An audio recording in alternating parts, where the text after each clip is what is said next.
Hey, everybody. Welcome into the Slow Ready podcast, a casual drive into the music and culture of Goose. I'm Alex, And I'm Mike. and on today's episode, we're going to have an amazing conversation with Ashley from GrooveSafe, discussing her amazing organization's mission to build consent culture and end unwanted touching and harassment at live shows. But first, as always, have to plug the socials at Slow Ready Pod. We're everywhere, whether it's Blue Sky, Facebook, Instagram, Threads. We're there. And Mike and I started personal Blue Sky accounts, which we are terrible about using. We got to get better at that. And we'll actually link to those on our Blue Sky account for the podcast. Before we get into all of the amazing interview we had with Ashley, we got to get into our first segment, the news and notes for the week that we call Hot Tea. So the big news this week, it's no secret, Goose announced a last minute special event at Luna Forgotten Fantasy, an exhibit at the Shed in New York City on March 11th, just a few days from this recording. And this is going to be an immersive Everything Must Go experience that will have exclusive first listens to the album, a full improv set by Goose. The tickets went up for sale about 2 hours after they announced it and sold out immediately. So it'll be a very exclusive event. We were not lucky enough to get a ticket, so we're going to have to hear about it secondhand, but it looks like it's going to be an incredible time. Mike, you have any thoughts on this Luna event? Yeah, just typical Goose, just knocking every idea right out of the park, right? This Luna thing has been at the Shed in New York since I want to say November of 2024. It started in LA in 2023. The exhibit seems really cool, like on its own, but I just know with how much sense Goose has for the big moments and themes and creating like a cohesive artistic exhibit is just totally in their wheelhouse. So I cannot wait to see, from anyone that listens to us or, sends us any videos of this. I'd like to see as much content on this event as I possibly can, because I just can't wait to see how they weave the topics and themes of this album into the exhibit. It's going to be phenomenal. And you get a set from Goose. Yeah, it's going to be absolutely outstanding. And even the band acknowledged it on their post that it's going to be a very special event. Obviously, extremely exclusive. Like, my testimonial is I was like 1,700 in line for a ticket and got shut out. So it's going to be a very small event, Yep, but really excited for everyone who gets to go. It's going to be incredible. absolutely. And then the other smaller news and notes is just that Goose released Grand Rapids Night 1 and Milwaukee Night 3 from this latest winter tour run on YouTube for you to watch, because they had already released 2 shows. Why not release 2 more to give you half the tour? Yeah, I think at this point we just need to get Milwaukee Night 2 on YouTube, and we're pretty much all set with the Best of Winter tour. I mean, at this point, we got half the tour up there. You might as well just put the full tour up. Like, Yeah, exactly. they were all great shows, so I can see why they want to Absolutely. highlight them, but dang, they're incredible. All right. So with that, let's get into our interview with Ashley from GrooveSafe. We recorded this earlier this week, and we wanted to feature it just before International Women's Day. But before we get into it, just want to issue a sensitive content warning that the episode contains discussions of harassment and sexual misconduct, and some listeners might find this difficult or sensitive or distressing. So please listen with care. And with that, let's get into the interview with Ashley. Hey, what's going on, everybody? We're here with our new friend Ashley from GrooveSafe. Ashley, how you doing today? Hi, I'm doing great. I'm glad to be here. Thanks for having me. Thank you for coming on. How are you guys? We're doing awesome. Glad to have you here. Like, this is exciting. We love doing an interview. How you doing, Mike? Phenomenal. Excited. Well, without further ado, I guess let's get into it, right? Like, we're here to talk GrooveSafe. So, how about we start off with the obvious question? Can you tell us a little bit about GrooveSafe's mission? Yes, of course. We are 501(c)(3. Our mission is in it basically to stop unwanted touching and bring attention to harassment within the music scene, with focus basically kind of like on inclusion, respect, and consent, awareness, and conversations. Unfortunately, there are a lot of bad behaviors that happen, and so we want to bring attention to them. And also, we work with bands and venues across the country to, like to start making it easier to talk about this issue. And then we get in front of fans at shows to have conversations about what it means, what harassment is, what it looks like, and how to recognize it, and what we can do as fans to improve the scene and like shift from that negative toxic culture that some people don't even know is happening into a consent-based culture where, like I said earlier, like inclusion and there's my earbud. Respect, is kind of at the front of people's minds about show going with respect for everybody. Like everybody deserves to be respected. Everybody deserves to be at the show. It does not matter who you are. It's like we all deserve to be there. And we all deserve to experience it, without having to look over our shoulder for our safety. I think that's sort of where that's the mission. That's where it started in basic terms, I think. Did I miss something? I don't think so. No, not at all. And that's an amazing mission. Steep hill to climb in a lot of ways, I'm sure, and we'll dive into that some more. But wow, that's an amazing cause, and we all heard stories somewhere along the way of something happening that shouldn't be happening at a show, and I think it's great that there is an outlet here and an organization that's trying to fix that issue. Yeah, it's I think the thing, like I think I mentioned it, but the biggest thing is letting people know that it is happening and to make it easier to talk about, because I think the issue of harassment, sexual misconduct, unwanted touching, groping, grinding, you name it, has historically been hard for people to talk about and maybe even considered a taboo subject that, like, oh, don't worry about that, or oh, we don't want to deal with that, or brush that under the rug, and it's too awkward to talk about. So I think that the first thing, as I kind of start to explain what I do, is about making that conversation possible, easier to talk about, and like, yeah, it can be weird, it can be awkward, but that's the point, of bringing it forward to make it so that people aren't as afraid to say the words, use the language, and kind of admit that this is an issue. I mean, there's numbers and statistics which we can get into if I can remember them eventually. But I think that the thing, like I'm saying, is awareness is key. Plenty of people don't know about it. If you know, you surely do know.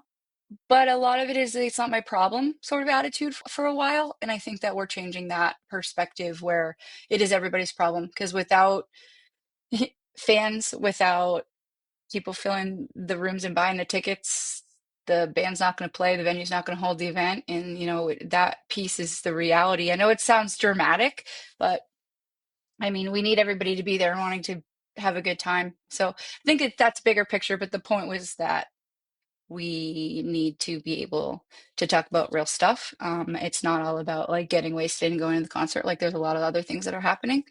We talk about our favorite song and jams and stuff too, which is always fun. But I think that there's something to talk about.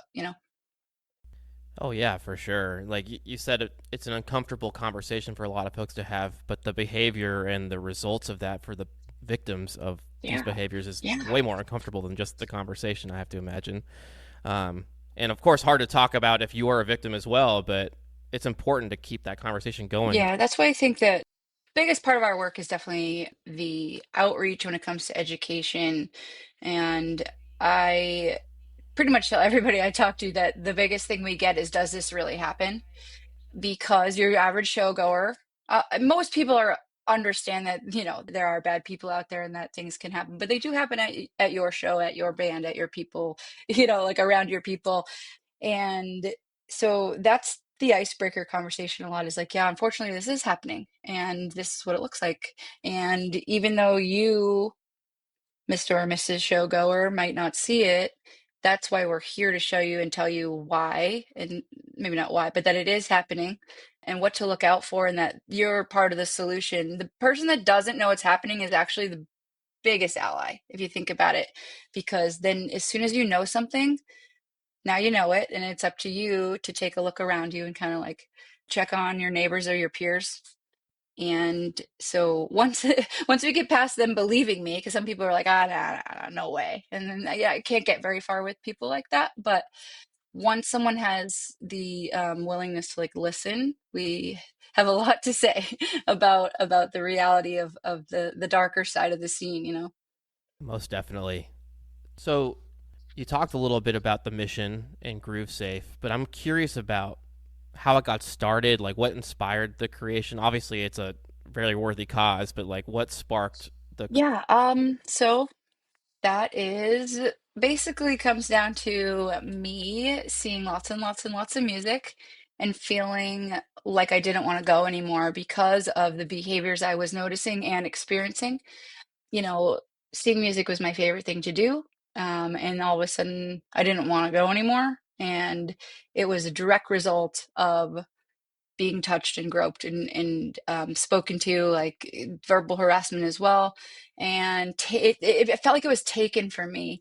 And I really didn't want anybody else to have that experience. I know after doing the research and being, really deep into this work, I know that a lot of people have experienced it. It was never just me, but um, I guess my choices were stop going to shows or do something about it. And so I founded the nonprofit in 2017, or the movement in 2017. And then we got our nonprofit status in 2019, I think. So since then, have been just working on this mission as a nonprofit. But I am, someone who totally, truly does understand what it feels like to be on the receiving end of these unwanted behaviors, and also as a friend and a peer of many people who have also experienced it, I think. So I was just sort of fed up with going to shows and feeling anxious. Like you're supposed to go and be excited and like talk to your friends about like where you're sitting, where you're meeting, what the pre-party is, or I guess in Goose World, where the flow down is, and like all these things that are fun and exciting about what you're wearing and who's going to be there and all these things, or what they played last night. But I was kind of in a space where this was before Goose got bigger, but I was worried about who was going to be there, or who I'd have to see, or what stranger would take advantage of me in a situation, or touch my body without my permission and ruin the night. And I think it's important also. I usually do this right up front, but this subject matter is tough. So if anybody is really feeling triggered or hurt or scared or worried, take a break. But I do encourage people to give it a try, because I don't want anybody to be uncomfortable, but I also want people to know that I understand that it's tough. This is not an easy subject, and I might use words or phrases that are some things that you're just not hearing in everyday interviews and on everyday podcasts when we're talking about fun music and things we love to do. But backing up, that's why I'm here, and I think that it's the truth about how hard it can be, but also I feel like we're working to make sure that people can go back to shows and go back, buy the ticket, and get in that building, and not have to constantly look behind them when they should be focused on the concert. I think that's kind of where it came from for me. Guys, I don't know if you have thoughts on that. No, so I was going to ask, like, I mean, certainly, I feel like you can definitely just start with the conversion piece because I feel like that's so valuable. And it's obviously, like you said, difficult to talk about, but we can't address a problem if people don't know about it, or at least a lot of people don't know what's going on. But, like, outside of the conversation piece, like how else does this take place in practice as far as like collaborating with the venues or the bands, or strategies or other forms of education that you're providing to people, outside of just like breaking the ice initially? Yeah, right. Absolutely. So, like you said, at the show, on one-on-one at a table with a fan, those can look all like that. Those conversations are vast. So it's the what is this? Why are you here? There's the thanks for being here, which those ones are awesome. If it weren't for you guys, I wouldn't have come. Like that fills my heart, because there's someone either afraid to go alone or show up alone or whatever, knowing that we're holding this space for people. I think that is awesome. So I think there's a lot more about the one-on-one or the table fan conversations that we can talk about. But that aside, we also have the partnership with the band, which is super like valuable when it comes to the influence, because it allows the fans to uh, actually, I guess, like listen, or it not like legitimize, but almost where if the band cares about this, we should. It's just sort of a natural way of an influencer, or looking up to someone that matters to you. And so the band's voice in supporting us in the movement, and say bringing us out to shows or helping us incentivize donations or whatever it is, where the band kind of opens doors and lets people know like that they're admitting that there's an issue out there, not necessarily one band stronger than another, like statistically or anything, but I think that the partnership is a massive piece when it comes to having people's voices heard, or giving GrooveSafe a space to have the conversations with the fans. Like that's a massive part of it.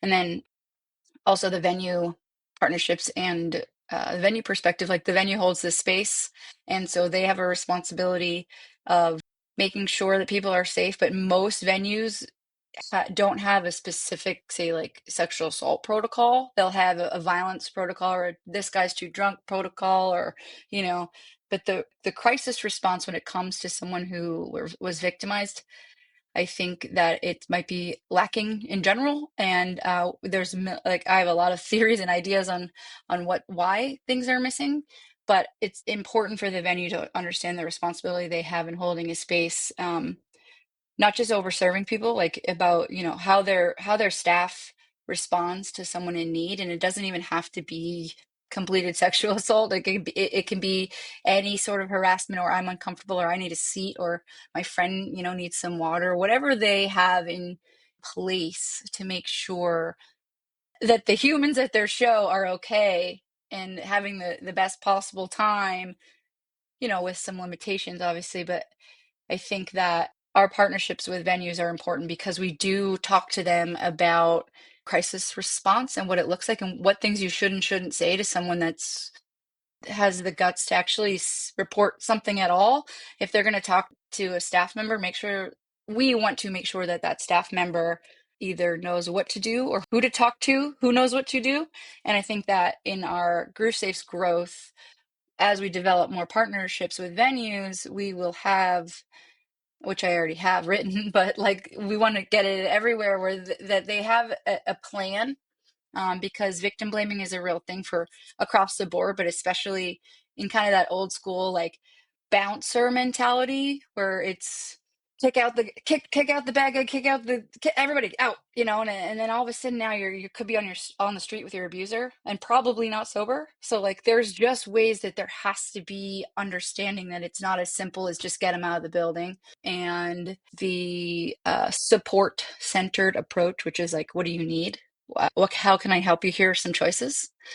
And again, so that I think I talked more about the fans and the bands and the venues and why it's all important, why they all play together, but they're also part of our mission is to then work in more detail with each of those three parts, because they all are important to, they all make the gig happen. So I think that is the beginning of the, if we were to do the outline of what we do, those are the three important ones.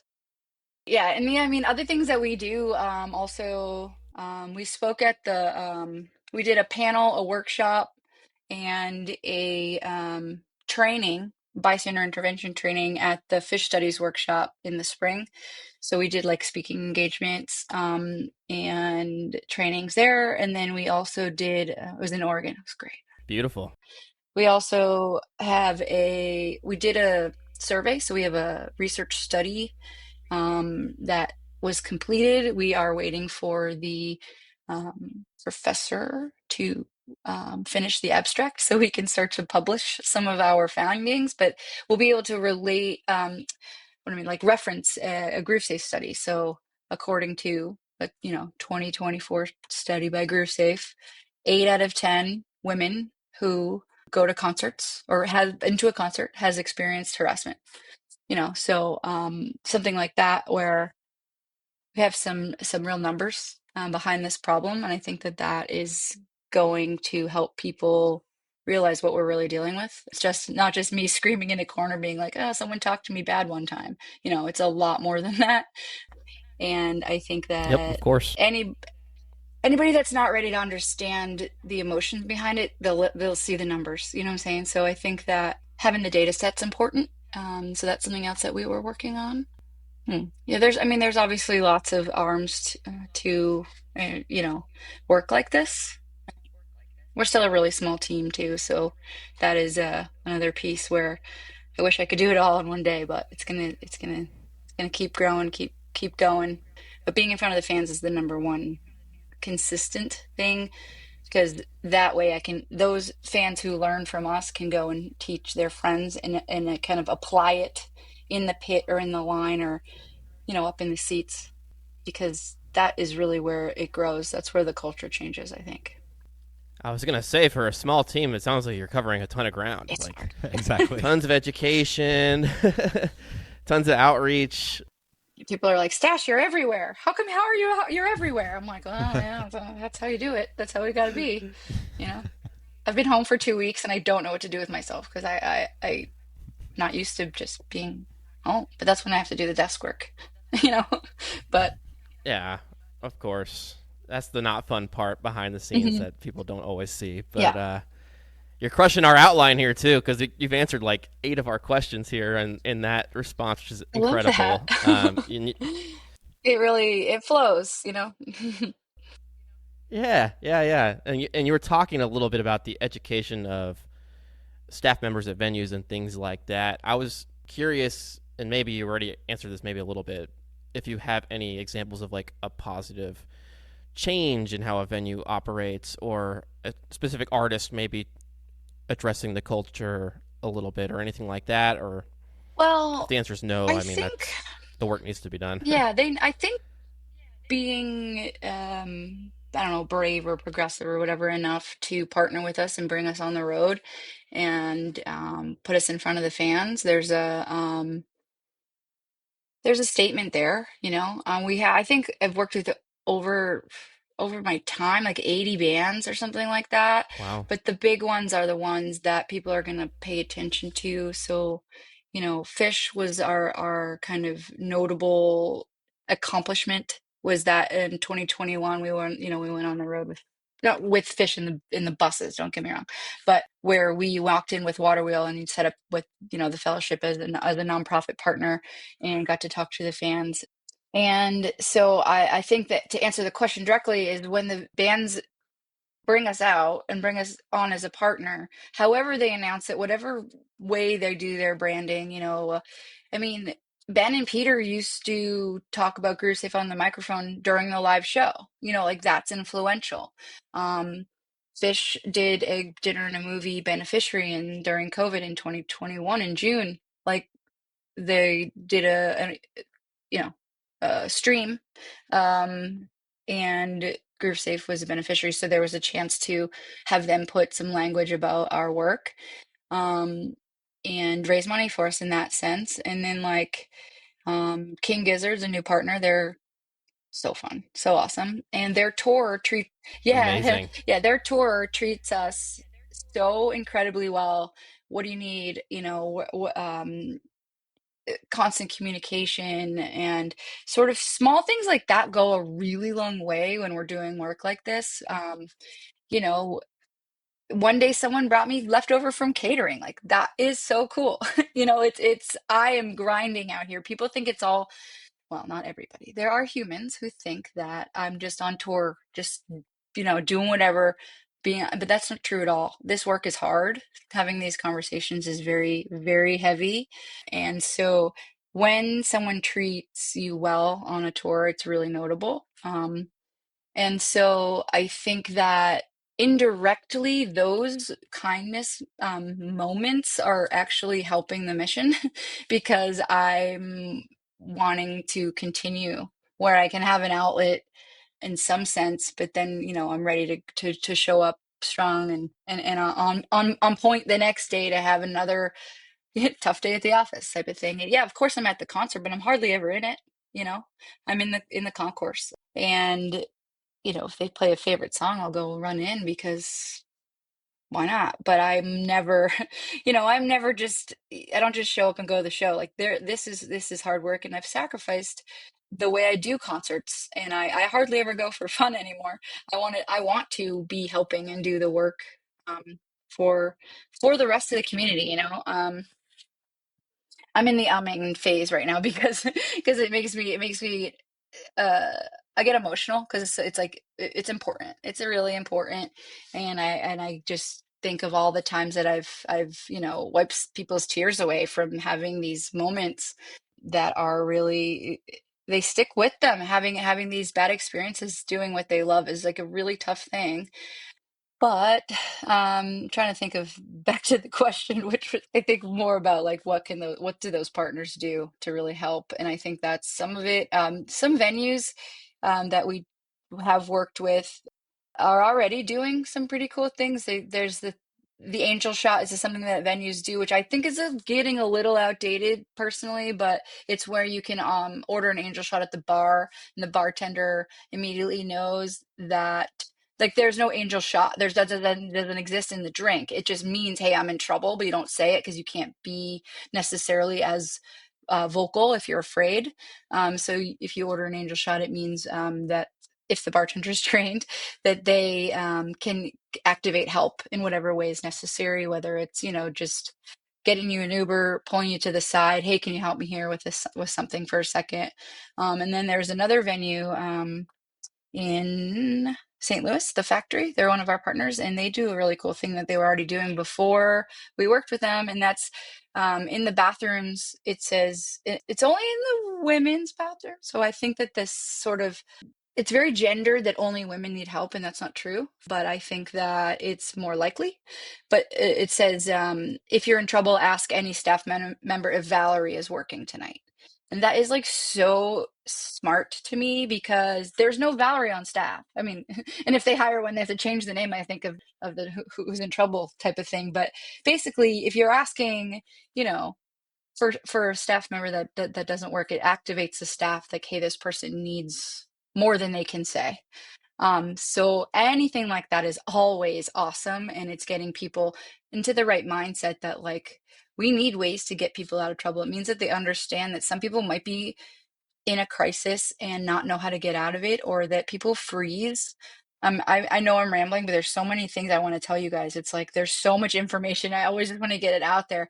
But like when someone's Not at all. okay, when someone's freaking out or if someone's in trouble, there is a fight or flight reaction, but there's other things that aren't fight and flight. People know fight and flight, but there's also freeze. And so there's friend too, where you buddy up with the person. You want to be as cool as you can because you're threatened.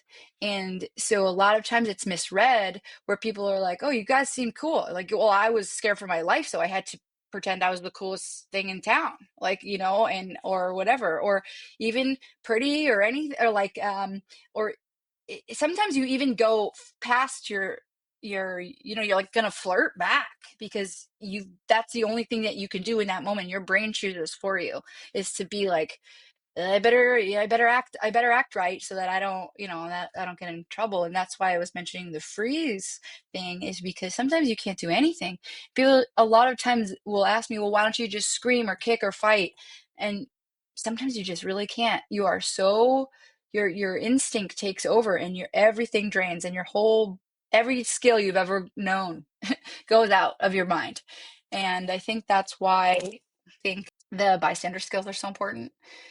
And the reason is because people can't always help themselves. And so it's important for us to share what you can do if you see someone in distress, like what the best ways to de-escalate these moments are without causing more problem for the victim, or without getting yourself kicked out of the venue, or without like harshing the vibe. Like that, you can do so many things that are gonna help someone. And yeah, that was a lot of information. We should probably slow down and kind of back up and see what, if anything, sparked thoughts for you guys at all. I mean, you want to chat about any of that? There's a lot to parse there. Mm-hmm. So, This is definitely like, it should be a series. and we're here for all of that. We'd always love to have you back on whenever you want. No, I'm messing. I'm just saying, like, there's so much. I don't want to overwhelm a listener either. That's why I should like just like we'll take a step down, back it up.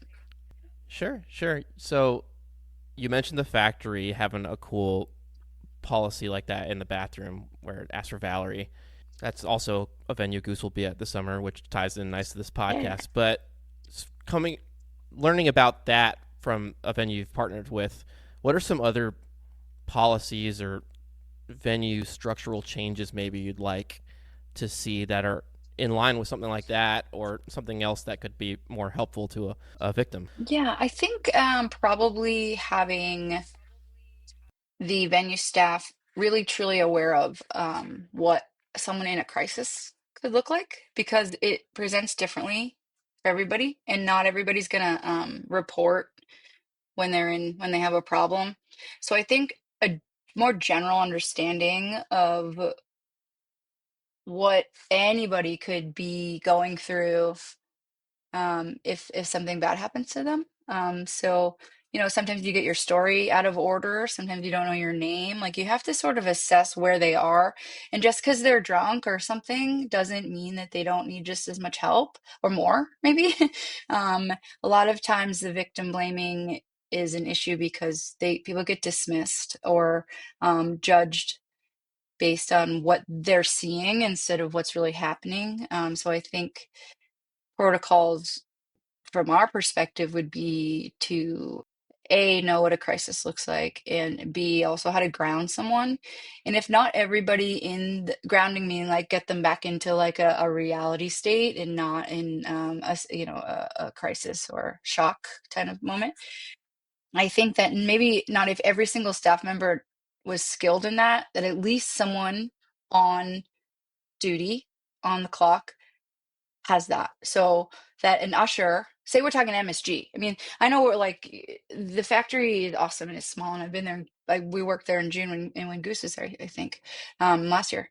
But Mm-hmm. um, an usher, a day of staff, they come to their third job and they might not even remember to tuck in their shirt. Like that kind of a person that's just there is just to show up. They might not be the right one to teach a true full crisis response program to.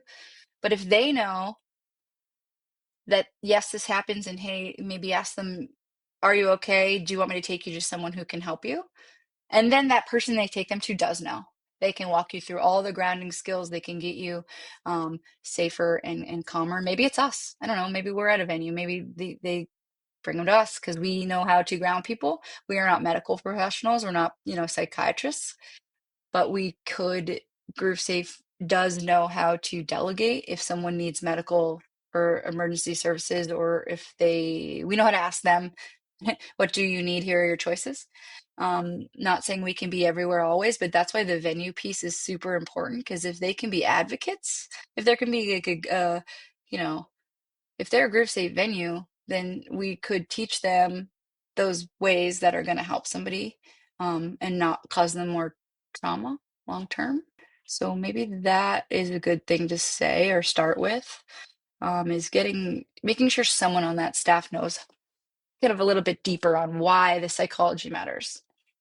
Oh, that's so important. And you saying that about venues you've partnered with, it's almost like hearing all of this right now. Like I would feel better about going to a venue that's like quote unquote GrooveSafe educated or GrooveSafe Yeah, certified to like take my wife to a show when I can't watch her every second if I'm at the venue, or have some women friends of ours that we go to a lot of concerts with, and we've heard stories from them, like where you leave to go grab a beer and some guy was being a creep or whatever.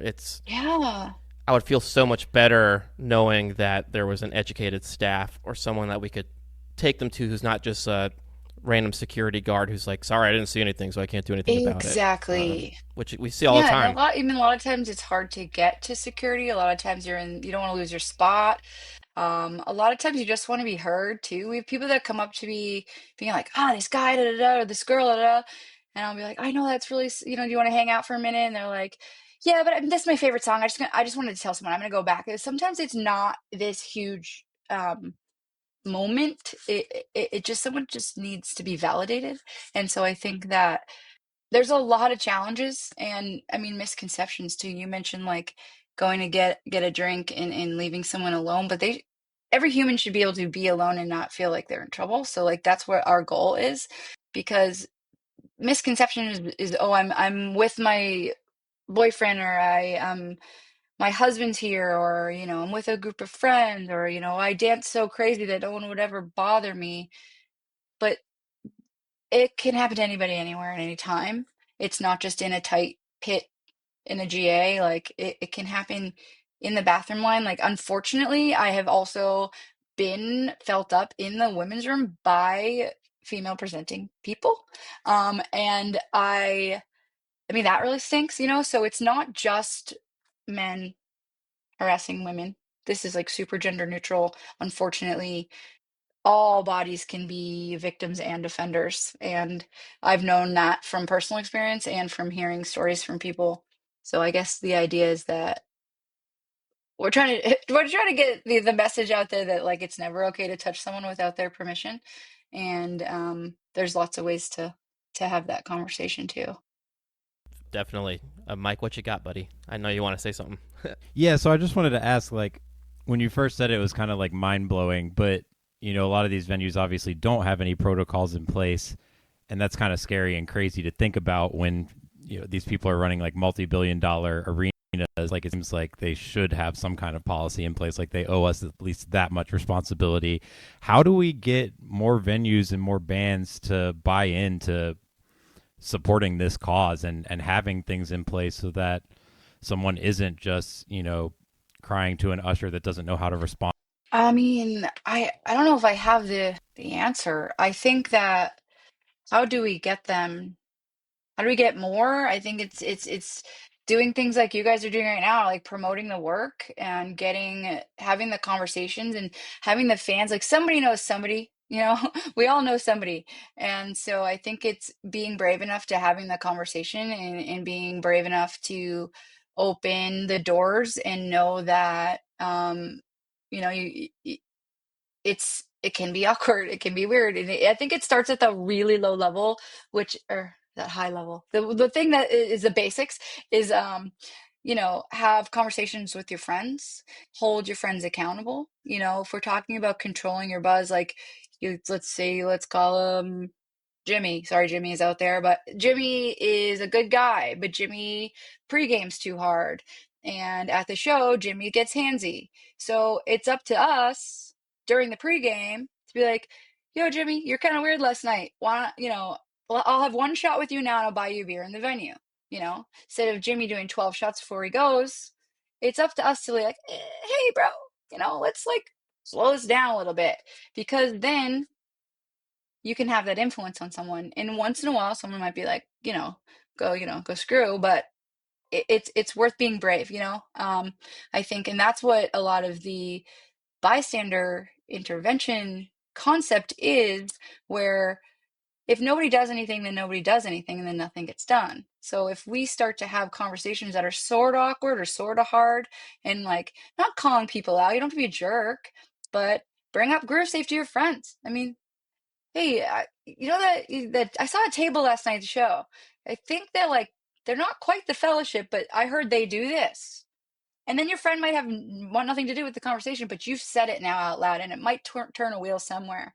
And I think that I'm not gonna, I've worked at MSG, but I'm not gonna fix that old school security mindset that they have at the high, like top of the top over there today. But you and me, and the three of us having a conversation on a podcast is a way to think about getting there, because then more people will realize it's an issue if we put out our stats, like talk to people about the numbers, like they're crazy, and crazy in a way where like a non-believer is gonna believe when you see, what, like I said earlier, the one I remember all the time is 8 out of 10 women have experienced harassment at a show. And I think that like bands themselves, so bands we already work with, if they talk to other bands, they talk to their support, they talk to their crew. And I work in the New England circuit with a lot of the jam band fans. Like anything I do is going to be GrooveSafe oriented, I guess, where I'm going to always have the conversation with somebody random. But when I'm not officially working, I work in a circuit and do like merch management and TMing for some of these bands, and everybody knows each other, you know? So if Pink Talking Fish takes me on as a GrooveSafe artist ambassador, which they have and do, and they're our first ones, we have sit-ins. Those guys are in other bands, and thank God those other bands are also GrooveSafe partners. What I'm saying is that this becomes like a web where we eventually, I mean, we got Fish and King Gizzard and Goose, and like that came from me telling my smaller jam band friends who are artists, this stuff matters, and them caring and like talking and talking and talking and talking. Like that was a movement that got somewhere from people caring or giving a crap in a sense, and like male artists and um, you know, someone like Andy Fresco, super GrooveSafe supporter. His shows are wild, but they're consent based. Like when he brings someone on stage to do something really weird, they choose to be there, you know? And so you would think that anything that's too crazy can't be GrooveSafe oriented, and that's not true. It's only consent. You can do so much cool stuff with consent, and like personally, you know, interpersonally, with a relationship, in a crowd, in a group, or on stage, like from you know, the big guys doing crazy stuff. Like it just takes people being open to A, that it's happening, and B, that we can make changes, and that respect is like the most important thing. And um and I think the same thing goes with venues too. Like maybe we start small, but if they adopt these, you know, programs and put our signage up and, you know, go through a training once a year or something, that's how we do it, I think. Yeah, and to your point, like you could be throwing pebbles into the lake, for lack of a better term, and you're just trying to make something happen, and eventually you might get ripples and effects that are way larger than the small little impact that you started out with. And I think conversations like this, you mentioned having conversations with friends, that's an incredible start. But where my mind went immediately when you said that was, what if someone has seen the GrooveSafe table or met you and they're just learning about it and want to get involved? Like, how could they help out the cause more in a more impactful way? Yeah. I think that everything, you know, everything is relative, and there's a scale to everything, but we are a nonprofit, so financial support's always very helpful. We also have lots of bands now, so there's lots of opportunity to volunteer and table. A lot of times when people are skeptical of the work, I instead of fighting, I say, please come and table, try it, check it out, see what we really do back here. And then also people who are wanting to help and come table, that's always awesome. And so we have a volunteer form on the website, groovesafe.org, but there is ways other than tabling as well. Like eventually I have this goal of having table leads, kind of like Hot Tea and Fellowship do, where locally there's someone that just wants to go and help, and then, you know, they have the materials, and not chapters really, but where there's enough table leads that have been trained, because this isn't something you just show up and do, unfortunately, because it's a sensitive subject matter. Both the safety of the volunteer and the conversations that you're having have to be a little bit more informed and prepared, and not in a sense of having open conversations, but the person understanding what they're getting into, and making sure that GrooveSafe has the responsibility of making sure not just anybody's is showing up to volunteer because it's traumatic materials and things that we're dealing with, and we want to make sure the safety of everyone is number one. And then we also, like I mentioned earlier, are a small team, like in an administrative way. I can't be the accountant, the lawyer, the psychologist, the HR person, and you know, you name every profession anymore. I can't. I need people to help grow by lending their professional skills, and that is the best way that you can help. I think those are the three main things: volunteering, donating, and offering some financial professional skills. What else are you guys thinking about? So we're recording this just before International Women's Day, and you had mentioned that this issue impacts everyone, but it disproportionately impacts Mhm. women. by far. So I guess we can ease into some conversations about being a woman in the jam band scene, but do you think it is a welcoming scene for women, or do you think it's like gatekeepy, or do you think it tries to push women Mm. out? I just wanted to hear your thoughts overall on the jam band scene. I don't think it tries to push women out like to like eliminate a piece of that. I don't think it's actively um, unwelcoming. I think that because historically it's like proportionally more males, that it was hard to break into the scene as a woman, and be respected as a woman and a peer, for a while. Unfortunately, the behaviors that are associated with GrooveSafe have been, as long as humans have been around, I think. But if we're going to keep on the GrooveSafe subject, I think it's easier now to be a woman in the scene because I think that people are more aware of respect, like that respect is vital, when it comes to welcoming people, and that everybody deserves to be there. But I think the gatekeeping, you could go a lot of ways with this. I think that like there's a lot of judgment um, in the scene, and I also think that ourselves, I think a lot of, unfortunately, women, some of us have, not me, but have like a mean girl attitude where it's almost because it's so rare. It was so rare to have women there that this weird dark side came about where like, it's like clicky in a weird way. And I think that we're working through that. And we want to believe that women are holding up women, but there are times where it doesn't feel like that. And so I think that it takes men and women to accept women, if that makes sense.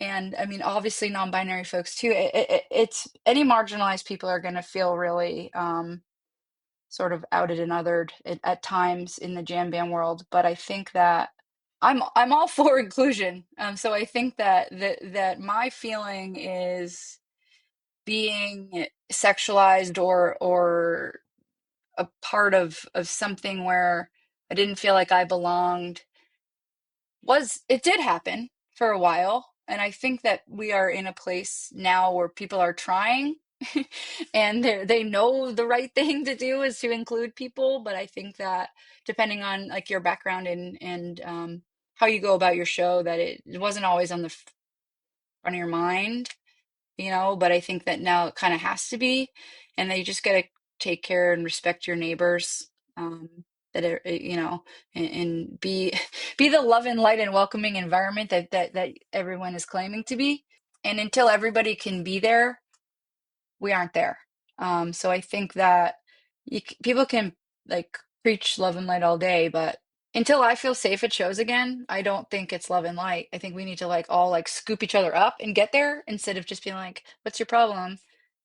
This is all about love and light, but it's not. There's such a dark side, and I think it's crap to me until everybody feels okay, then it doesn't mean anything. I know that's sort of negative, but I think that it comes from honesty and how I'm just so fed up. Like other people shouldn't have the love of their shows taken from them, but I do think that it's getting better for anybody who's not a man.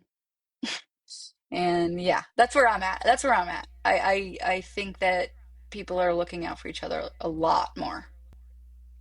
I just think that's cutting honesty, and it's supposed to be your safe space. Like we shouldn't in theory need an organization like GrooveSafe in an ideal world, because music and your favorite band is supposed to be your happy place, and the fact that that's taken from so many people is just so upsetting. And Yeah, it's like we said, just disproportionately women or non-binary folks. So it just breaks my heart.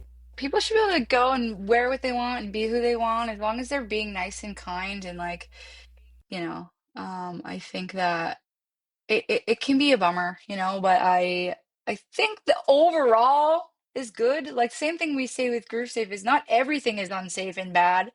It's because people say, oh, we know the GrooveSafe table is a safe space. Well, that's not really our message. Our message is that we're bringing the attitude into the room.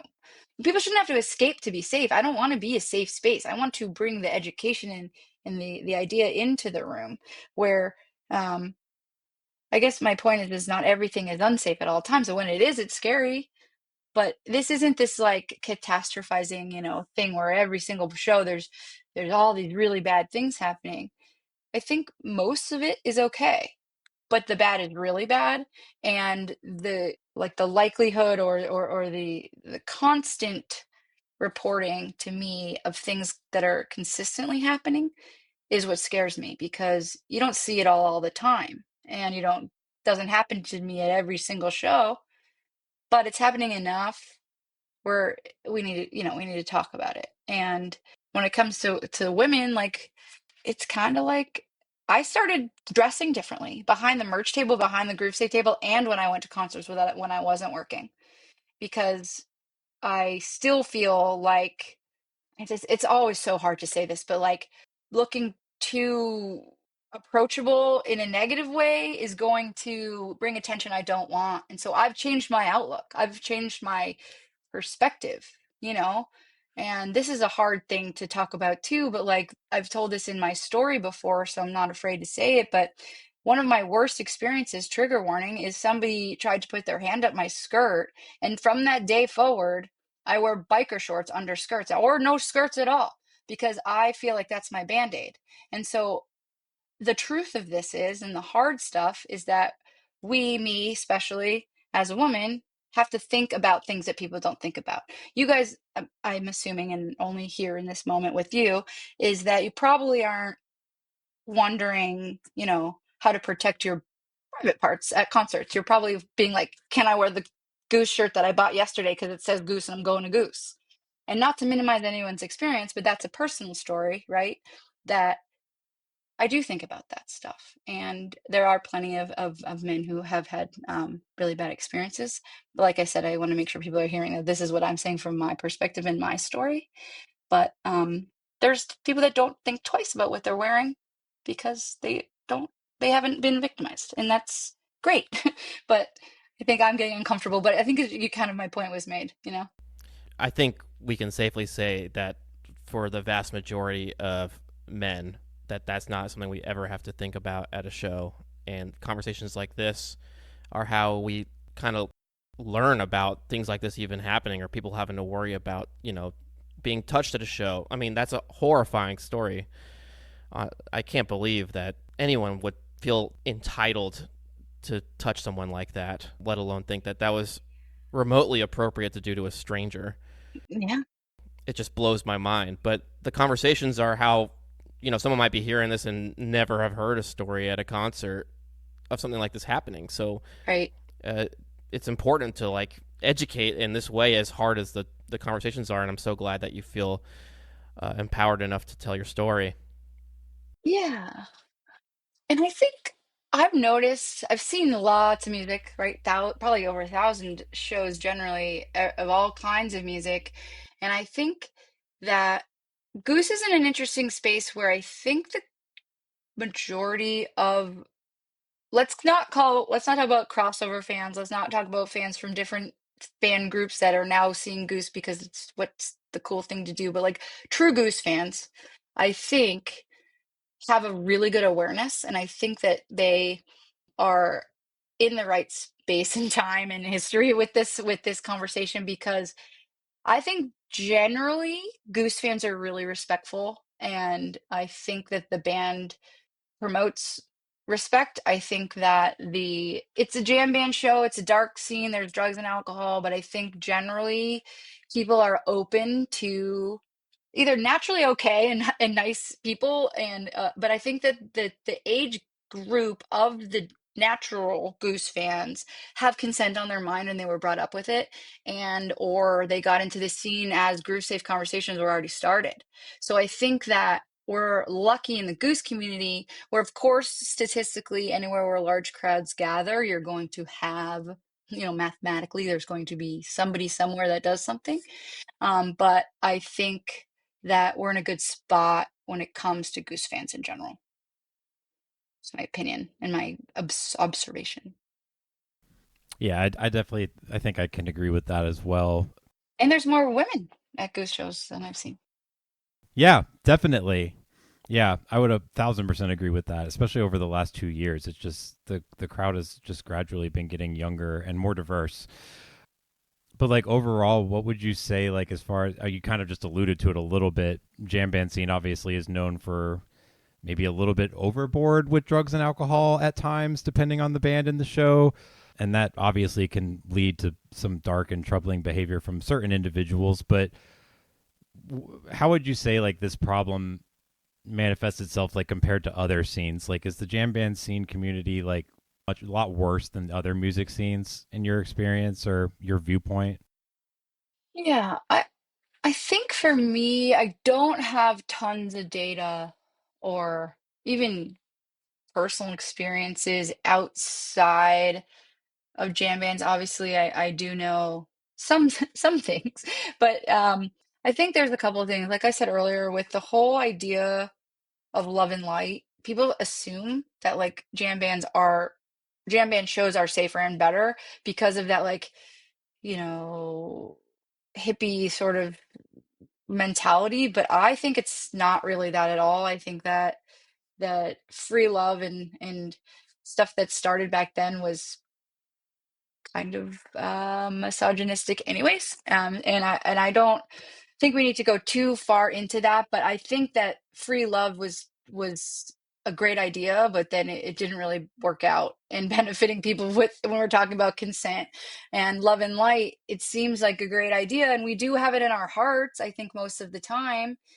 But it, like you mentioned, drugs and alcohol are going to um, change someone maybe, and they might do things they wouldn't normally do, and to me that's unacceptable. Like, control your buzz, because other people around you, their safety matters too. Have fun. Like, I'm not canceling fun, I'm not prude. Like, have fun, but make sure that when you're partaking, that you're doing an amount that is not going to now affect the safety of people around you. And so when you compare it to other scenes, I don't think there's going to be as much. I don't know. I don't do this stuff anymore, but I don't know if psychedelics are like something that people do in other scenes, because I just grew up in the jam band world. But like, you know, or ketamine, or like things that kind of inhibit you. Alcohol is a huge problem. Let's just call it out. However, I think that, if you got a country show and you have like 24 Bud Lights in the parking lot, not to stereotype, but it feels like it could be okay here. And like, you're going to be probably wasted, insane, doing things you wouldn't want to do. So I think that it's the behavior, not necessarily the genre, because any too much of anything is going to cause people to act off, or whether it's violence or sexual assault, I don't know, but there has to be something to be said about controlling your buzz in a way, or wherever you are. So, and I know from, like, here's a good example. Because I'm now working with King Gizzard, they have mosh pits and crowd surfing every show. There was a show I was at, I think it was like Phoenix or something, that the security told me that they lifted 68 people over the barricade and walked them safely back around. Like, that's a lot. Right? And so Wow. that adds a whole new thing that jam band kids don't totally know, is like a mosh pit too. Is there's an etiquette there. I'm not a mosh pit person. I'm not a metal person. I just don't feel safe in those places, and my body's fragile. Like, right. But pushing and the moshing, and like, there's an actual, like, almost art to it. And I learned that on King Gizzard tour in November, by like talking to people and kind of studying this social experiment around me. But you get people from different genres that go into King Gizzard shows because Trey said King Gizzard's good, and now they're either pushing too much, or they're really, really overwhelmed by being pushed. Like, and so there's two sides of it, and then they're kind of talking about how it's unsafe. But I think that any metal person, please correct me if I'm wrong, because I didn't grow up in metal, but like, there is a respect and an etiquette there, where if you fall down, they'll put your hand out, pick you back up. Like, that's kind of all part of it. And Yep. you're not seeing that with the crossover fans, because they don't have the experience with it. And I think that maybe there's something to be talked about there too. I definitely grew up more in that scene and gravitated towards the jam band scene when I got older and more mellow music taste. But I think there is something to that where there is like a monoculture of, yeah, we're pushing and shoving and we're even like touching people when we're lifting them over to go crowd surfing and things like that. But it almost like, I don't even know if I can put my finger on it, but it feels like, from my experience, I hear less stories of things happening in that culture because there is like a 10 commandments of like what to do when someone falls or when someone's being lifted in the crowd. Of course, things are going to happen Right. when there's drugs and alcohol there too, but it's almost like because that culture's been there for so long, people know like if someone's doing something handsy or wrong or going too rough, like get them the hell out of there. Right, right, right. So I'd almost feel more comfortable at one of those shows in a lot of ways, which is weird to say. Yeah, I know. And like obviously you throw in like Woodstock 99 and you're like, okay, well, like not everything is going to be like the perfect crowd surfing. Like you do have really, really bad stuff and really bad people who take advantage of those situations. And then there's always the argument, well, you know, you're in for like, well, we shouldn't have to be in for, you shouldn't have to be used to it. You shouldn't have to like be like, well, I guess I'm going to get felt up on it. You know, like it doesn't, to me that's just all wrong, right?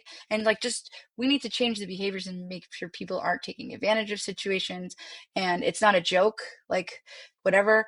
And I think like what you said too is there is just an understanding, but it's a problem everywhere, you know. I mean, maybe not at like a seated Trey Symphony show, but I've seen weird stuff there too. So it's I think it's just again, like it said, it's awareness, it's controlling your buzz, it's making sure that we talk to people about the problem. Um, and I'm not necessarily sure. I think humans are gonna human, and it's just kind of up to the rest of us to let people know what's okay and not. And people are way more open to hearing things now than they used to be. I feel like I'm not getting shut down as much, and people feel like, oh, okay, you know, people are listening, asking questions, and I think that that's progress a little bit at a time, maybe. I'm not sure. Yeah, and progress isn't always as quick as we want it to be, but even the little baby steps can sometimes be really, really encouraging. Just hearing you talk about some of the baby steps has gotten me more motivated to figure out how Mike and I can get involved Thank with you. helping you out. Yeah, we sort of ran away from the things that we were saying, but I guess everything's important. Yes, yeah, yeah, and this is like a free flowing conversation, so no worries there. And we're running kind of long here, so I don't want to like keep you too long, Ashley. But I have the time if you guys do, so it's whatever feels right. okay, circling back a little bit to the theme of women being more comfortable entering the jam band scene, and you having so much experience with it. Is there any women in the scene that really like inspire you, whether it's someone on stage or backstage or just someone you've worked with, like anybody in the scene that really inspires you that you want to shout out? Oh my gosh. Oh my gosh. Oh my gosh. Okay, there are so many. Because I'm lucky to work all sides of the gig. Like I have, you know, experience with GrooveSafe tables. I've experience with tour management, merch tables, and stuff like that.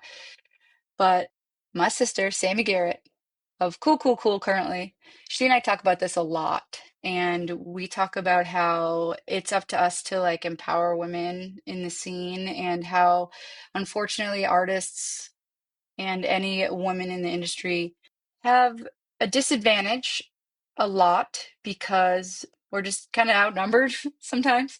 And I think that it's up to the rest of us to take women seriously that have you know, a role in the scene. And I just love Sammy so much because she and I have these open conversations. But I also don't want to speak for anybody else. So what I can do is talk about my experience in this scenario. Also, I mean, Goose, because where's Goose podcast? The Goose, there's a lot of women on their tour on the with important jobs, and I think it's awesome that they hire women and that they are bosses in there, they take such good care of their team.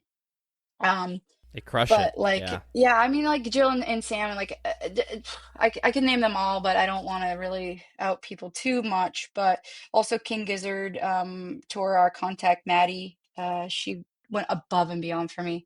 It's awesome. But something that I find as a woman in the scene is really interesting, especially in a woman at work. Like when I'm not doing a GrooveSafe table, I work for a band and I do merch, and one of the things that I do is merch. And without fail, and the guys, if they're listening, they will back me up. I tell them every show that without fail, there is one person every show that asks me either who I'm sleeping with in the band or who I'm married to in the band, or which one of them are your boyfriend? Awful. And it is mind-blowing, to the point we've come up with so many strategies on how I should respond, whether it's like say something gross or like wear a wedding, like I'm not, I wear a wedding ring, like just to like deter these moments, or like people can't comprehend that I have a position of management. And I have a laminate on my hip. Sometimes I have a walkie. Like it depends on where we are. And we've done so many experiments at the Pig Talk and Fish Tour, like about like what could happen, and like what is it different if I'm wearing a sweatsuit? Is it different if I'm wearing like cleavage? Is it different if I have jeans or this or that, or like my hair up or down or makeup on or not? And like it does not matter. Without fail, there is some drunk idiot that asks me like who I'm involved with in at the show or on stage, that like I couldn't possibly have this job unless I was like like someone's partner, or sleeping my way through the band or whatever it is. It's ridiculous. And we talk about it all the time. Like I'm like, okay, here it happened again. And they sometimes they say it in front of the guys after the show, and it's just like, how are these people? So I think we were talking about women who influence me, but I think it's really important to tell that story where like women in the scene, women in positions of power and employment, like we just we don't really get taken too seriously, and it can be really frustrating. And I think that's just worth sharing. That is just so gross. Like, I know. so gross. I'm laughing because it's like so it's like an ongoing like band joke. It's the only way I get through it is by like being like, how ridiculous is this? But Yeah. God, we've seen it. And that's why I was mentioning Sammy, because we work with her. She sings in Prince Bowie sometimes. This is another offshoot of some of the projects that I work with. But uh, we are like, we're like crying from laughing and being so mortified all at the same time by telling the stories and the things that people say to us, and the expectations that people have from women like that are just trying to do their job. It's pretty intense.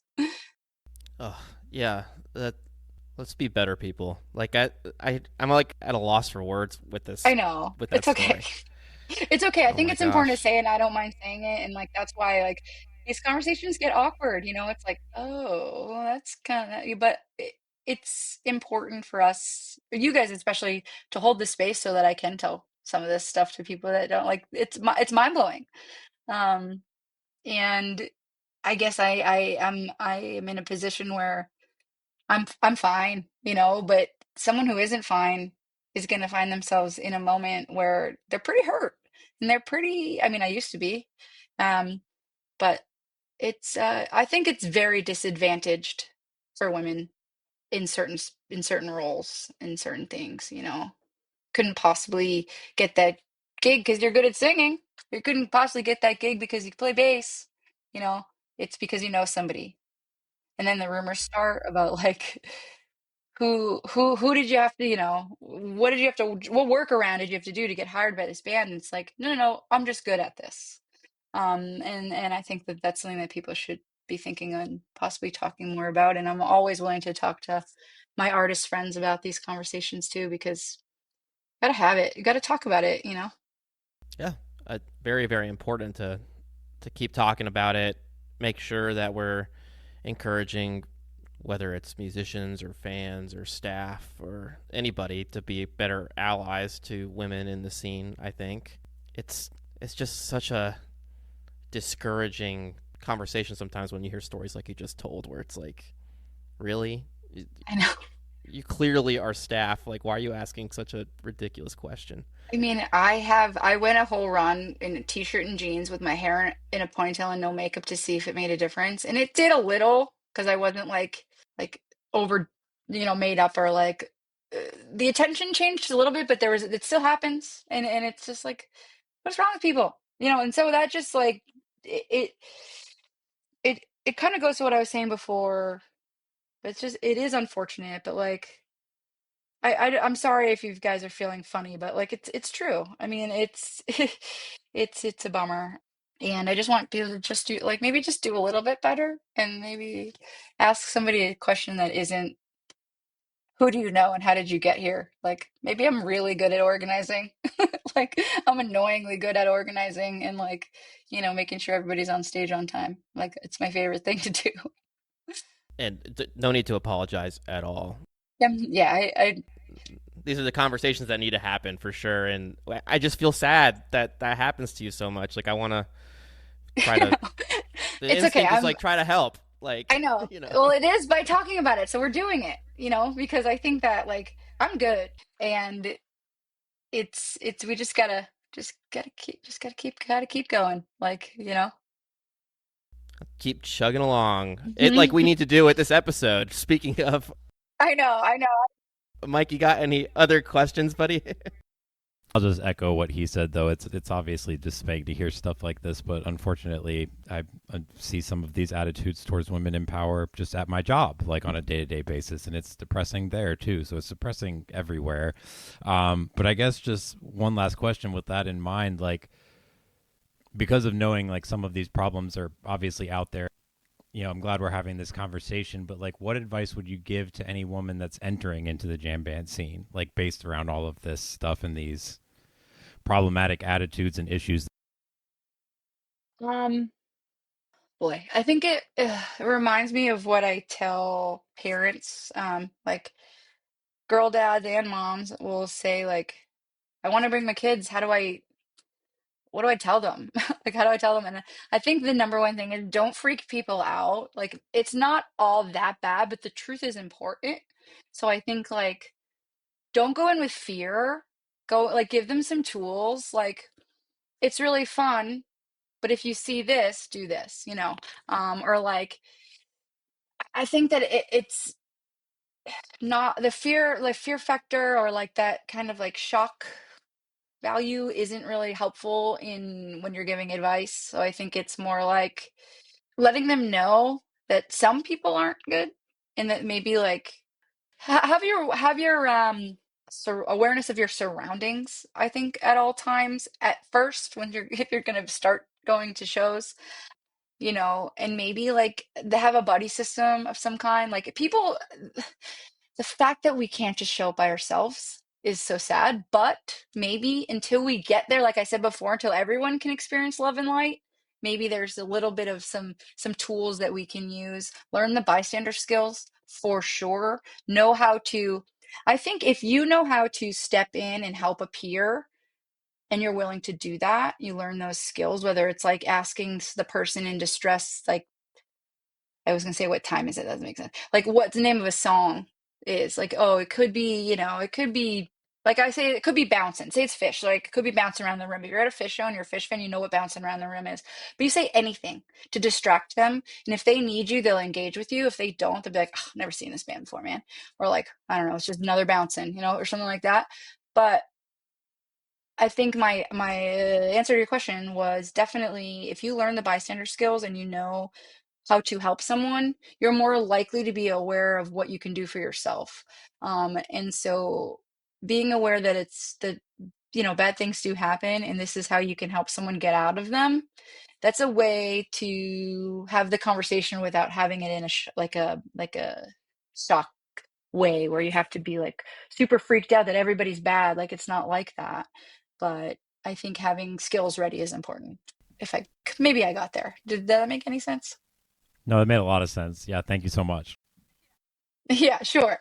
I'm just like, oh, still thinking about other things we said. But I think it's important because you're more willing to, if you're willing to help someone else out, then you'll have those skills in your back pocket.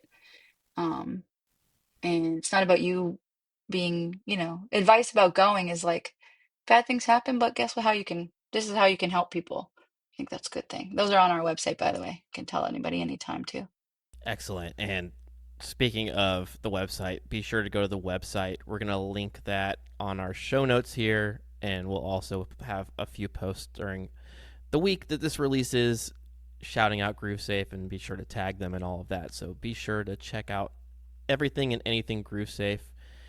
Before you leave, Ashley, and we got to probably start thinking about wrapping this up here. We like to Okay. do rapid fire questions. As much as we would love to keep talking, because this is a great conversation, we're going to have you back on again. Yeah, I understand. I understand.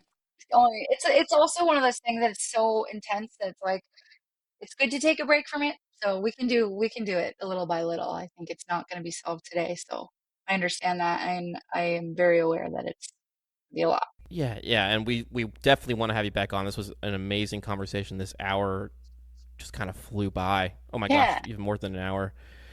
But Mike and I like to do some really silly like rapid fire good, questions, like one word good. answers to kind of lighten the mood a Okay, little bit and get to know you a okay. little bit better.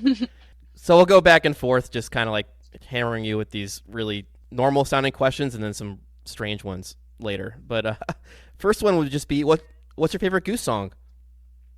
There's no one word answer. Originally it was Slow Ready, not really because you guys have the thing, but it was Slow Ready for a long time. Right now, I think it's Silver Rising. It's a has a Nice. whole lot of emotions. I'm a lyrics person. And then shout out to Give It Time, which I think is a really good song.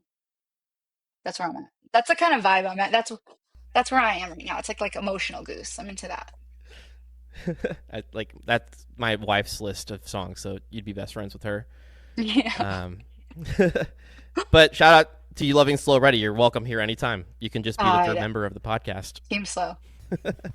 It is so good. It's so sexy and so just like, oh, it gets me every time. I just want to be like, "Arr," just whatever. I just love it. Absolutely. And then you can do like one or both here, but like favorite show ever, and if it's not Goose, then maybe favorite show plus your favorite Goose show. Um, I think my favorite show ever was Dead 50 with Trey because I just my little brain was like blown at the time how that could have been all like my favorite things all coming together. My favorite Goose show. I think I'll go by memories and the Fox Theater last year in Atlanta. I so for me, I'm working a lot of Goose shows, but when I have a chance to go in and catch a jam or something like that, there was something special about that Fox Theater run. And I think they played Mississippi Half Step, and I was like, couldn't believe Mm-hmm. it. And then I don't know if there's a question about my favorite jam, but I'm also gonna talk about my memories in those because I'm not gonna be technical. I don't. Ryan knows that stuff. I don't know that stuff. So I can just tell you how I felt in certain times with certain memories. But maybe if another Goose one comes to my head, I'll come back to you. Love that. I was gonna say I gotta agree that the Fox is a special place because I had my high school prom there. I grew up in Atlanta, so Oh, cool. All right, see? There you go. Yeah, it was seeing that Goose played there was amazing. super special. Something about and then like I think the third night of that run or something had like a 3 song second set or something that was just like it was wild. And I remember being able to go in because it was the third night, so we closed down early, and I just remember being really impressed. Also, another favorite was I got to see Goose in before I saw them in I think it's also called the Fox, maybe not in California, like Berkeley or something. So I saw Goose in California, and that was cool. All right, sorry. Next rapid fire. I'm not rapid fiery. I'm very ADHD. I don't do rapid fire anything except for talk really fast. So You're coast to coast. I love it. We already skimmed over the jam part. So how about who's your favorite musician or band? the easy answer is the Grateful Dead. I think that's where a lot of my understanding of the scene and love and music and you know, it's just I think it's the Grateful Dead, but a sort of unexpected answer. and it's the truth, is John Mayer and his like solo stuff. And I've been that way since I was 20 years old. So like his whole career just does something to me. It's like what I put on in my car or like, when I'm cleaning. I just really enjoy it. And people can hate him all they want. It's funny that I said Grateful Dead and then John Mayer, but I mean it. And them together, I've only seen once, but either way, I have a very strong love for John Mayer's solo stuff and songwriting. What's your favorite album of Mayer's? Because he's incredible. I'm with you.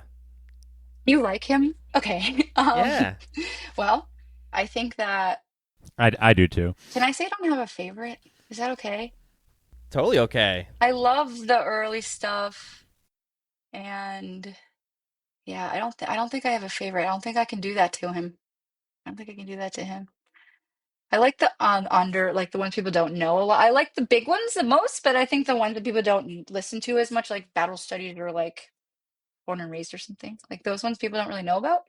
I feel like maybe they do. Maybe younger kids know about the newer John Mayer stuff, but I don't have a perspective. It's like something I do by myself. Yeah, If you know me, you could probably say that it's like it's on a lot. That's why I don't share my Wrapped. It's just like there's so much weird stuff going on. I'm very emotional when it comes to music, and I'm very like mood oriented when it comes to music. I don't just listen to Fish all day every day anymore because I can't stand it. But I like Fish, but I'm not doing that. Okay, what's next? What's Eh, next? yeah. No, hey, Let's go. we're here for the eclectic music taste. Like we're Okay, we're big fans. so random. It's so good though. What do you got next, Mike? What's your favorite concert venue? Venue. Ooh, God, you guys got good questions. That's a tough one. Um, okay, so the easy answer is the Gorge. If anyone's ever been, Gorge is great. yeah, so the Gorge is the easy answer because there's no feeling like the first time ever when you walk up over that hill and you see what you're dealing with. You can see pictures, you can hear people talking about it, but like that feeling when you're like, I felt all of a sudden I knew that the world was like so much bigger than me because like that view is it brought me to tears. Like I am emotional, but that something about being like this little tiny person in this huge view is just like this really wild feeling. Um, but I have lots of other venues that I enjoy. Dillon Amphitheater venue, have you guys been there? It's in right outside of Denver. No, I haven't been to that one. So it's smaller-ish. I saw Humphreys there a couple of years ago, and there's water behind it and mountains, and then the sun sets behind the venue, and it's breathtaking. So when it comes to Wow. like views, that one did something. That was really, and it's really small. So that was really cool. That's okay. We're rapid firing, so I could talk about venues all day. I've been lucky because I work with bands and travel so much for music for GrooveSafe that I've seen a lot of rooms, and from tiny ones to really really big ones. And we should do a venue show. I could make a list of pros and cons at every place. I bet someone already does that. So who'd you see at the Gorge? Because Mike and I have been to the Gorge a few times. Sunfish there twice. That's it. Nice, Yeah, nice. 2013 and 16, I feel like something like that. Yeah. There is no place like it. Although the last few times we went and saw Dave there a few times, but Cool. the fires have gotten so bad that it's like a marathon of like nosebleeds and inhaling smoke 24/7 while you're there. Oh Like, man, yeah, yeah, yeah, yeah, um, yeah. It's been a while since I've been there, but I don't know. it's gorgeous, but it just makes me so sad seeing all the fires. But anyway, Yeah, I rapid wouldn't want fire, to. I rapid wouldn't fire. expect. Oh yeah, right. That doesn't happen with me. I got okay. What's next? What's next? No, I can talk like this too. I'm obviously ADHD too. So, when you go to a venue, is there like a food or a concession or like a go-to that you grab when you hit a show? Not really. If I'm not working, I definitely don't go to the vending. If I'm working, I have to eat at some point. Most likely, I have forgotten um because I load in early. But if I have to have something, it's going to be tendies, chicken tenders, and I always ask if they're hot, and they always tell me, yeah, they are, and I say, I know that they're not, and then they go back, and I'm like, I want fresh ones because I'm that extra sometimes. But it's when you when you work at celebrity shows, you know that I'm not. Don't pull it under that heater that's not on. I'm onto you. So I asked for fresh ones. And Oh my gosh. the nice way is the nicest way. But it's like, yeah, I don't eat a lot of fast food, but rubbery chicken is not good. I don't eat really French fries either, but I do at shows for some reason. I don't know. So we need to bring Ashley in line with us when we order next time, Mike, because we always get the cold tendies. They're so gross. They're like 12, like they're like $24 and they're cold. It's everything. Same with the pretzels. If I have to have a pretzel, I'm like, tell me the truth. Are they hot? And they'll be like, yeah, they're always hot. I'm like, not true. Anyways, I try not to be a pain, but sometimes it comes from experience. Mm-hmm. Yeah, but you're not gonna catch me having like anything else really. I think I'm spoiled because I get to go in early and I can bring my own food. So sometimes I bring my own dinner, like I'll get takeout or something.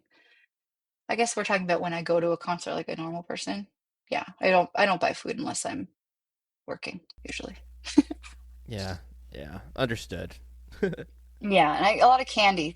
Shout out to Hot Tea, etc. for having snacks because I don't drink anymore, and so I'm always wanting something. So thank you to those teams for having candy. You just taught me a hack because I'm a chicken tender aficionado, and I didn't even know that you could ask for fresh tendies. So this You is happening. can't, but you do. If I ask nicely, though, it's at least possible. So I'm excited about that. But changing gears completely, what is the first album you ever bought, if you remember?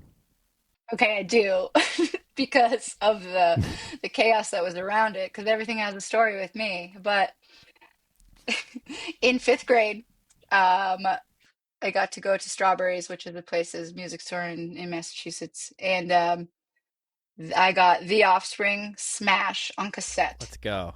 And I remember, and I remember because I brought it to school, and there's a lot of reasons I remember, but like I think I got a crush on a boy at the time. He was into different music, and I knew about that music, but I also really like this Offspring stuff, and it does something to you. I don't know if any of you guys are any ADHD, but like there's something about that album that's like crazy, but then it's like not. Then there's this song called what is it called?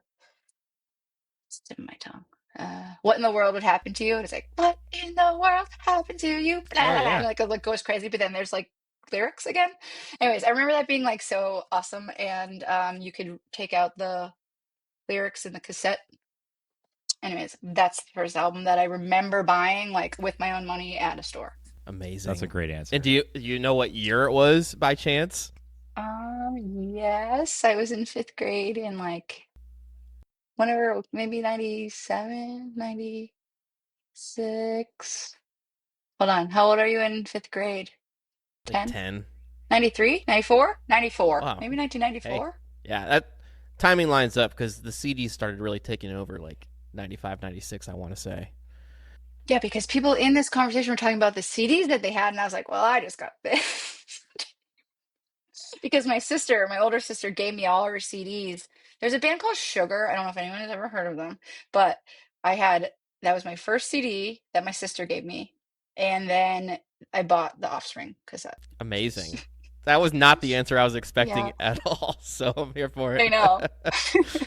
So You're welcome. another tangent here. And if it's the offspring, that's even Okay. cooler. But what's your go to karaoke song? Oh, okay. So I don't do karaoke. I don't do karaoke, and I don't like that. I'm a behind the scenes person. However, if someone forced me to do it, I think I would do What I Got by Sublime because the time and like the timing, and it's so ingrained in my head, and like you can't really mess it up because it's not like a singer singy songy. It's like a yelling song. I feel like I could probably nail that. I agree. In That would be fact, my answer. we have the music right You now know? for you to do. No, I'm just kidding. Early in the morning, rising to you, like you just do it anytime.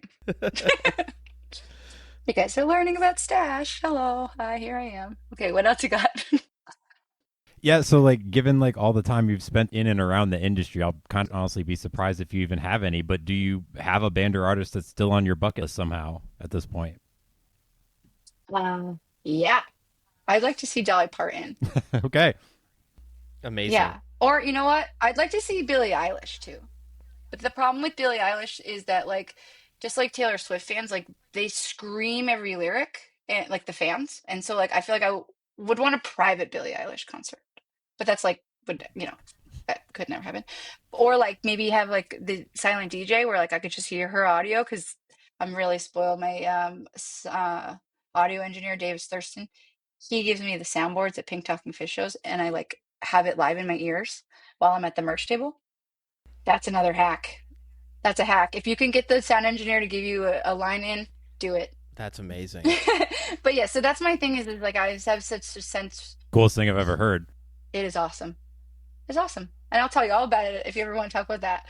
But there's something to be said about like sensory processing and being like overwhelmed at all times, this way I am, is that sometimes there's either chompers at shows or like music that's like, I don't mind when people sing along, like that's fun. But at those crazy pop shows, like I got invited to a Justin Bieber show once because Dan Cantor was his guitarist and is a Fish fan, is a friend of mine, and he was like, "You want to hear some crazy? Come to Bieber." And so I went to Bieber, and I had earplugs in. And he goes, "Ashley, take those out. You have to hear the loudest sound you've ever heard in your entire life." So I was like, "Okay," like, and I did, and the screams are out of control. This is a Mhm. tangent saying that I wish I could see Billie Eilish without the fans because I want a silent disco so I can hear her vocal without all the screaming. Yeah, And also, I want to see Dolly Parton because she's a legend. I think that's where I'm at. amazing answers. I have a 13-year-old Hmm. stepdaughter in the house, and she just went and saw Billie Eilish a few months ago, and all the videos is just like it's not singing like you said. It's just like young girls screaming the lyrics, like shrill screaming over. You can barely hear Billy in the background, so like it's tough. Yeah, I'm a headphones studio album person for like so many reasons, and that's one of them. But Yeah. that's fine. But yeah, that's that. I know what you mean. So like, you saw her, but did you really listen? Like I might just be crazy. But like I said, I'm spoiled with the line and listening to the audio in my ears, like the stage audio. Yeah, right. We've gotten spoiled by all these like soundboards now that like there's like access to so many artists using nugs and stuff. It's Yeah. like hard to go back sometimes. Yep. Oh, I like these questions. What else you got? So I can't imagine spending like 2 grand on a ticket to go see Taylor or Billy, and then you can't even hear them the entire show. No, so yeah. But what about a band or artist that you regret not seeing before you couldn't see them anymore? Okay, so this question can be taken lots of ways, right? Like, was I not alive? Like, did I miss Jerry because I was 10, 11? Or also, like, Yeah. did I have an opportunity maybe because they were singing or playing while I was alive? Or, and I feel like my answer is Amy Winehouse. And I love her. I think she's fantastic. And I think that it's really sad that she didn't get to put out more music. And I just feel like if I could have been in a room with her singing, that would have been something really special. Unexpected answer, I'm sure. No, she's a one of a kind talent that was taken too soon. So I Yes. love the answer. Like a lot of the 27 Club people, but like I just feel like people forget. I feel like sometimes that we could have had her. Just want people to save her. Yeah, it was. I can't even think of the term I want to say right now, but it was almost like a fire that just like lit, like her flame like lit for her stardom, and then like burned out in like seconds. It feels like it was the shortest superstardom Yeah, ever. right.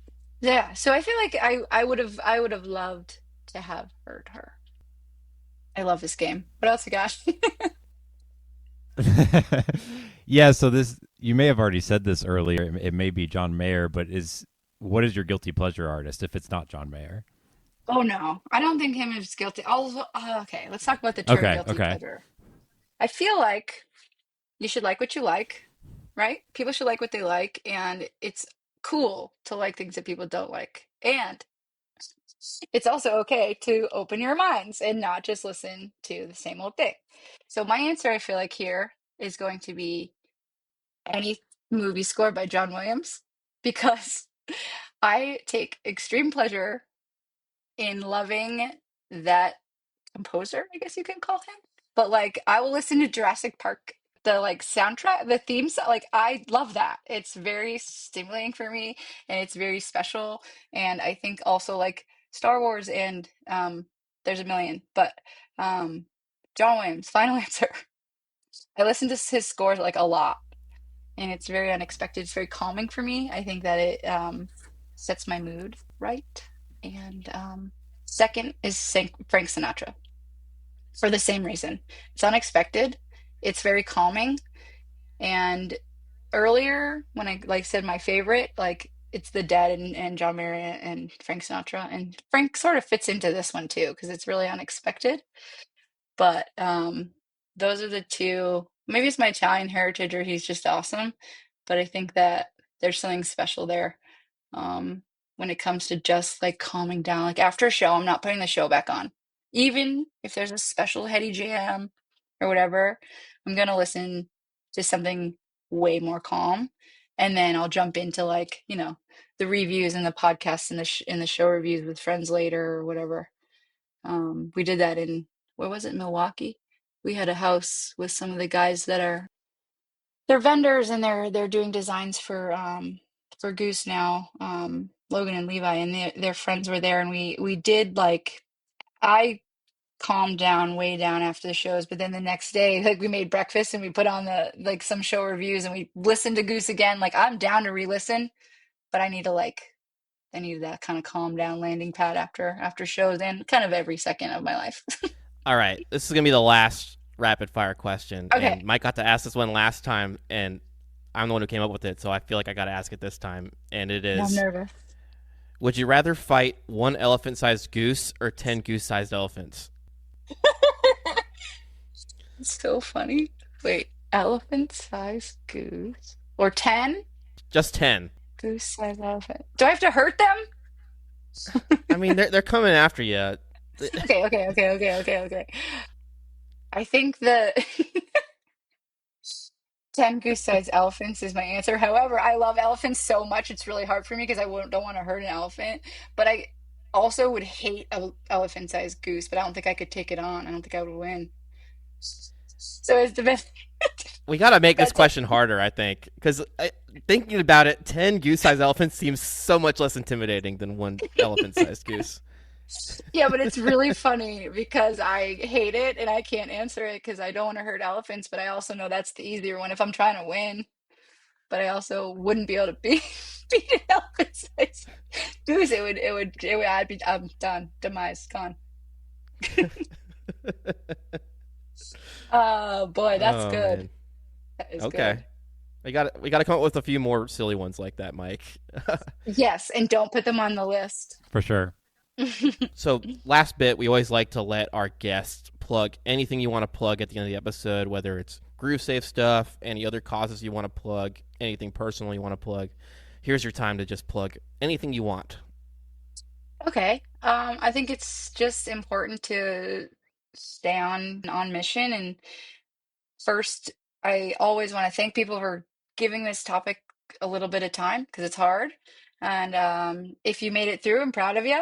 And if you didn't, if you had to mute or turn it off, please email me and I will let you know what we missed. But I know it's tough, so thank you for people who are giving it some time and being brave enough to talk about it and to be brave enough to listen, and if you were skeptical about why our work is important, maybe now you have a better sense of why it's important. But I think it's important people know I answer all the DMs, all the emails, all the whatevers, and I don't get to them all as fast as I want to because it is just me doing it. But I take it really it's really important to me that people take the time to write to me. And so if anyone's scared or curious or wondering, like it is me that gets those. And if anyone wants to share a story or tell a story, we can work that out to do it anonymously somehow to get you guys' voices heard. Also, if you're not ready to talk about your story, that's like totally good too, because I'm here for that and I will be people's voices for the harder stuff. And yeah, I guess like just follow us online.